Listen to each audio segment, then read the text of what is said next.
Those cables are no longer in use, and in an ongoing court battle, the California Sport Fishing Protection Alliance is trying to force AT&T to remove them.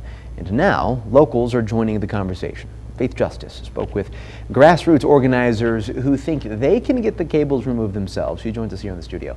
So Faith, what did the organizers have to say? Well, they call themselves the Tahoe Lead Removal Project, and the lead organizer told us that he feels like a pretty simple issue is being bogged down by legal and governmental complexities because at the end of the day, he says, the cables are not in use and community members want them gone.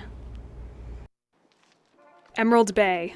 It's known for its beauty, with an island castle and an underwater state park full of sunken boats.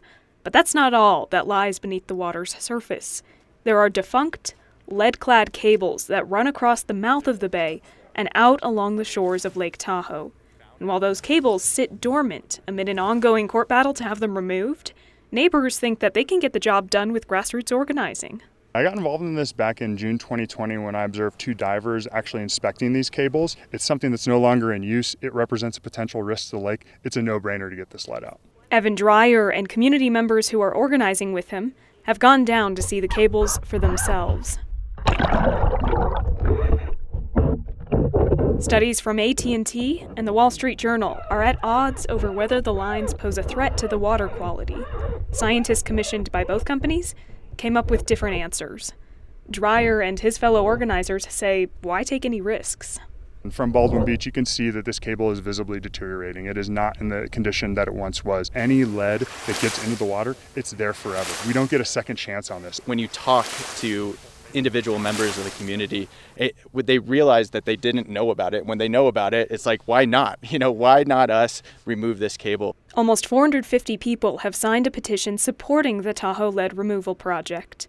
Dreyer says their goal isn't crazy or out of reach. Court documents show that AT&T had already gotten all the permits and permissions it needed to have the cables removed. Dreyer wants to use that momentum to simply complete the project.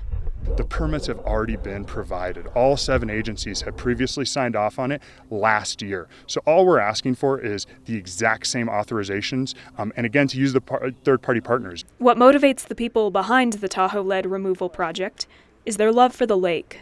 Organizer Zach Steeb says it's always been part of his life, and he doesn't want to entertain the risk of it suffering irreparable damage.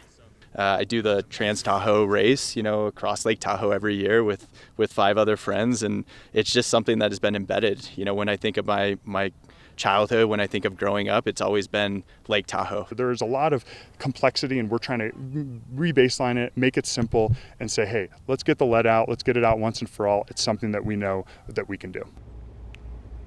We did reach out to AT&T for a statement. They said in part, quote, "We have always maintained that lead-clad telecommunication cables in Lake Tahoe pose no danger to those who work and play in its waters," end quote.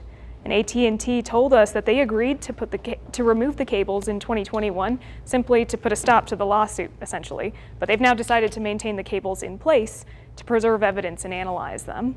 Now, if you're interested in learning more about the Tahoe Lead Removal Project or want to get involved, they do have a website with a petition you can sign. We have that link on our website at 2news.com. Covering the story, Faith Justice, 2 News Nevada.